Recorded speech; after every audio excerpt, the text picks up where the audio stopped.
Open the doors and windows, it's Lunar New Year. Where did it all start? In Asia. China is a multi-ethnic country. Different ethnicities have different customs for the Lunar New Year. Lunar New Year and Chinese New Year are two phrases that both refer to the Spring Festival.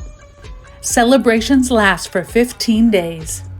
This year it starts on Friday, February 12th.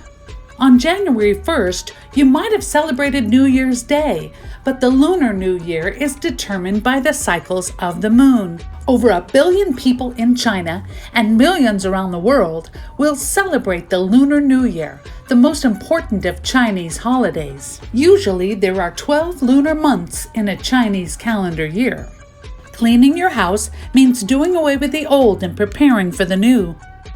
Many people decorate their houses and bring in beautiful flowers. It is good luck if a flower blooms in your house on New Year's Day. The holiday starts on New Year's Eve. Families come together for a big dinner. Eating a meal together shows the importance of family unity. Some families eat with chopsticks, and each dish is placed in the center of the table to be shared with everyone.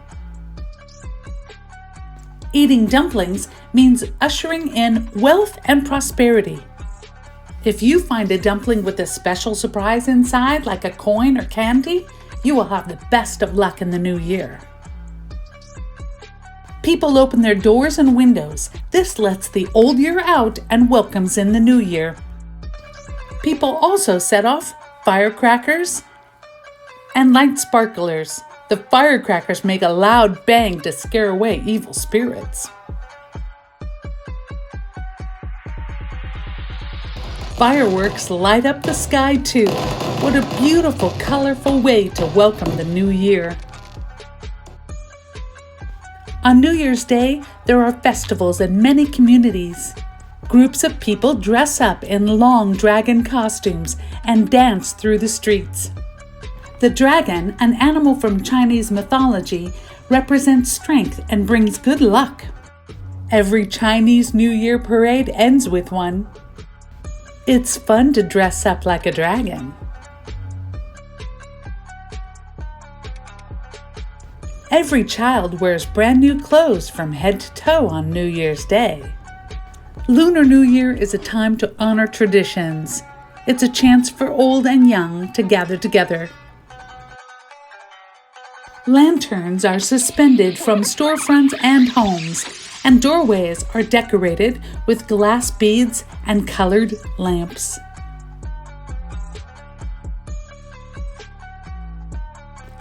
People make lanterns themselves. Have you ever made one in your classroom or at your home? People spend lots of time visiting friends during Chinese New Year. They bring oranges and tangerines as gifts. Red envelopes are filled with money.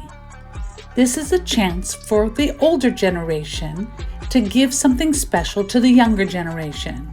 Through giving red envelopes, parents send their good wishes to the children. Each year marks one of 12 traditional animals. This year is the year of the ox. Let's read a book together to learn about all 12 animals.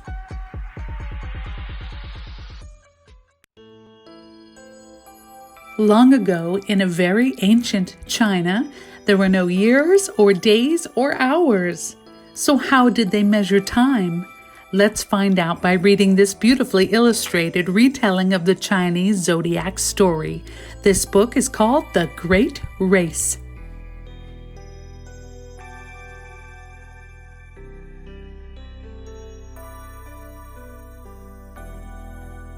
Here's our title page, The Great Race, Story of the Chinese Zodiac by Christopher Core.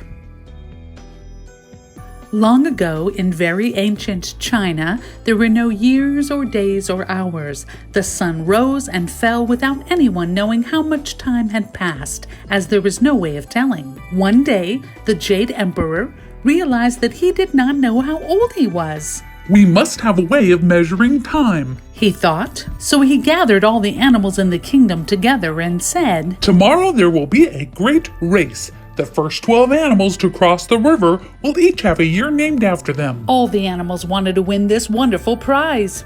Among the animals were the cat and the rat, who were great friends. Let's win this race together, said the cat. Make sure you wake me up, he added, for he often slept all day.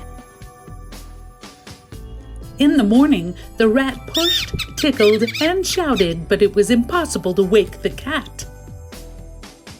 So he crept out of the house and headed for the river. On his way, the rat met an ox. Are you joining the race, Rat? Asked the ox. Ride on my back, and I will carry you across. I will sing to you to say thanks, said the rat, and he climbed aboard. The great race had begun. The big ox swam gracefully across the big river, serenaded by his new friend. But as soon as the rat saw land, he leapt from the ox and fell at the feet of the emperor. Congratulations, clever rat, said the emperor. The first year will be named after you, and the second year, kind ox, will belong to you. Next came the tiger, whose beautiful striped coat became heavy with river water. But the tiger struggled on to reach the shore. Welcome, strong tiger, said the emperor. The third year will be named after you.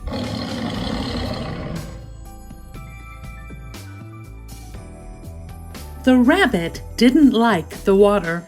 He noticed some rocks in the river and decided to hop across to keep his paws dry, until a log floated by. He jumped on, and a strong breeze blew him ashore.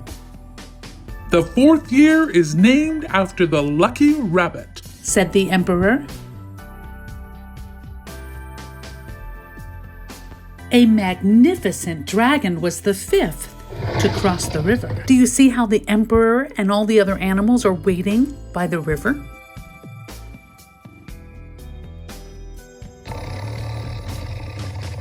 What kept you? Asked the emperor.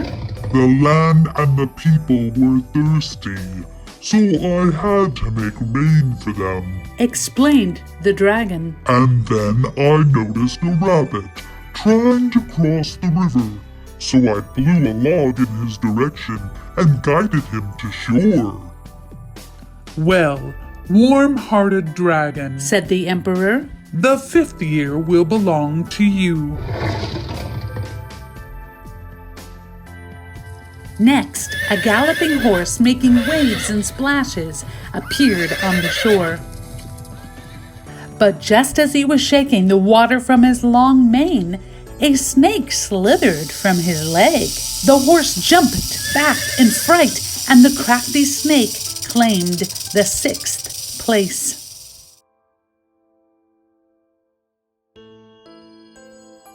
And you, fine horse, have the seventh year, said the emperor. Can you see who's headed across the river next? Look closely. A goat, a monkey, and a rooster decided to work together to win a place. The rooster found a wooden raft. The goat chewed weeds and grasses and cleared a path for the raft to sail. The monkey found a long branch which he used to steer and push them to the other side. The emperor was delighted to see their fine teamwork.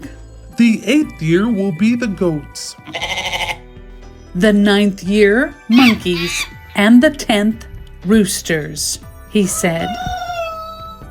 A dog arrived to claim 11th place.